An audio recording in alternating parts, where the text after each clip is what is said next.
em virtude dos nossos erros do passado, das nossas fraquezas e deslizes.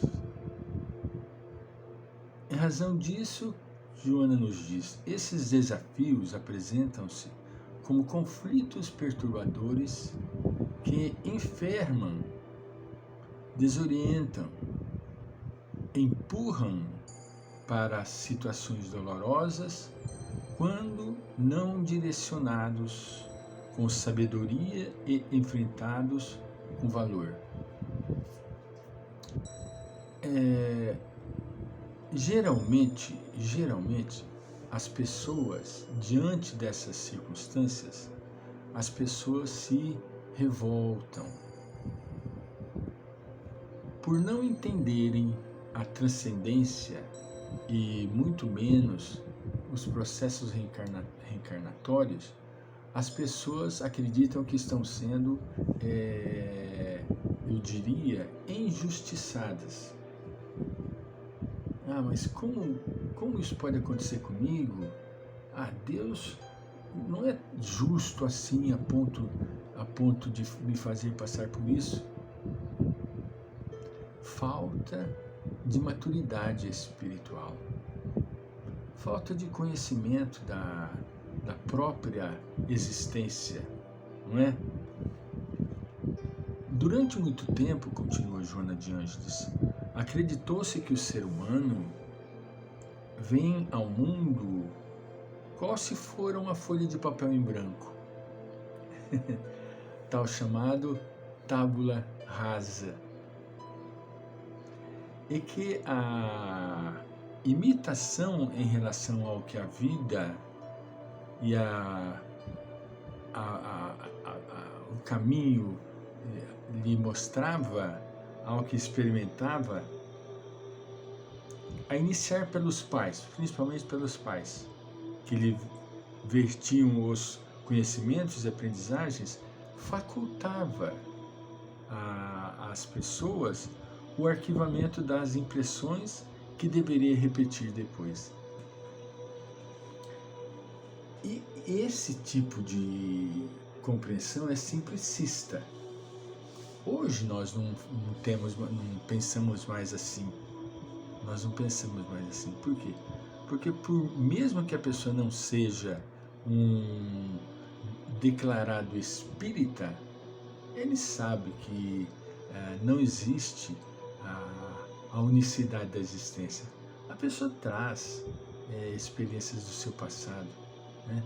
Mostra pelas realizações, pelas conquistas, crianças em tenra idade interpretando melodias maravilhosas no teclado, outros, por sua vez, através da voz, cantando maravilhosamente bem. Isso são o que? São reminiscências do passado, né? É o registro do inconsciente coletivo, tal tratado por Carl Gustav Jung. Mas muita gente, não sabendo destes valores, acreditava que a pessoa vinha no mundo com a folha de papel em branco.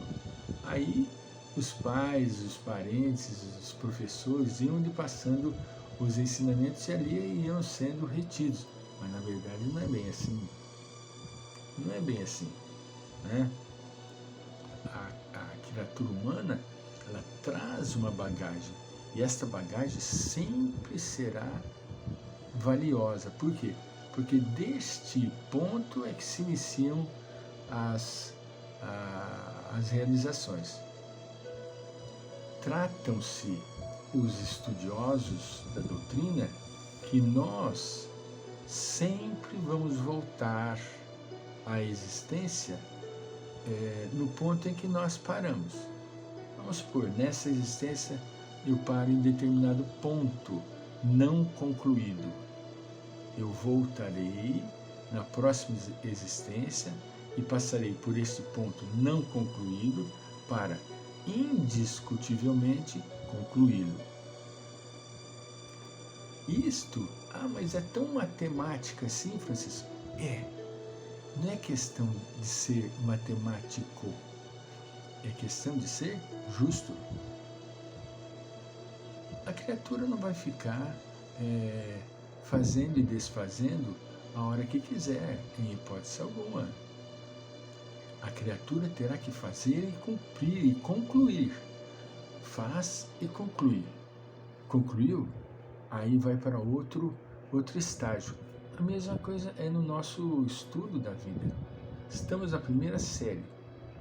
Concluímos a primeira série, vamos para a segunda e assim sucessivamente. Entramos na universidade, a mesma coisa. Para entrar, faz um exame preparatório, chamado vestibular. Passou? Então entra. Então, tudo existe sinergeticamente falando. Tudo interligado, está tudo conectado. A coisa não é assim, jogada no ar, em hipótese alguma. Em hipótese alguma. A criação, ela respeita as soberanas leis sábias, justas e precisas. Precisas. Não são leis assim que talvez dá certo ou talvez não dê certo. Não, as leis são justas. Elas servem para todas as pessoas indistintamente. É o Pai, soberanamente justo e bom, Criador dos céus e das terras. Como que nós teríamos nas mãos um Criador que ele não soubesse o que fazer e como fazer e quando fazer? Nós teríamos filhos completamente inseguros, instáveis, temerosos. Continuando, experiências, Joana nos diz, experiências significativas, no entanto, demonstraram que a tese era destituída de legitimidade, a tese da tábula rasa. Porquanto os cegos de nascimento, que não podiam acompanhar as expressões da face de outrem, sorriam e apresentavam as mesmas características da tristeza que jamais haviam visto. Olha que interessante. De igual maneira, os povos ainda primitivos que vivem na Terra, visitados por cientistas cuidadosos, demonstravam os mesmos sentimentos do ser civilizado, embora jamais houvessem contactado com ele, assinalando no semblante os ritos da dor e a largueza da alegria. Isto mostra o grande registro retido no inconsciente. Tal a verdade do trabalho de Carl Gustav Jung, inconsciente coletivo. Entende? Ele só não podia falar que eram espíritos reencarnados. Não. Mas nada mais do que era a mesma coisa. Em 1800, início de 1900, não dava para se falar. Tá certo que ele já tinha, na época, a publicação de O Livro dos Espíritos. Mas como que ele ia lançar mão do Livro dos Espíritos para defender as suas teses? Em hipótese alguma. Um mundo extremamente materialista. Um pai que era protestante. Uma mãe que era completamente perturbada. Entende? Que ele gostava de conviver com a mãe durante o dia, mas à noite ele tinha medo da mãe. Por quê? Porque a mãe incorporava.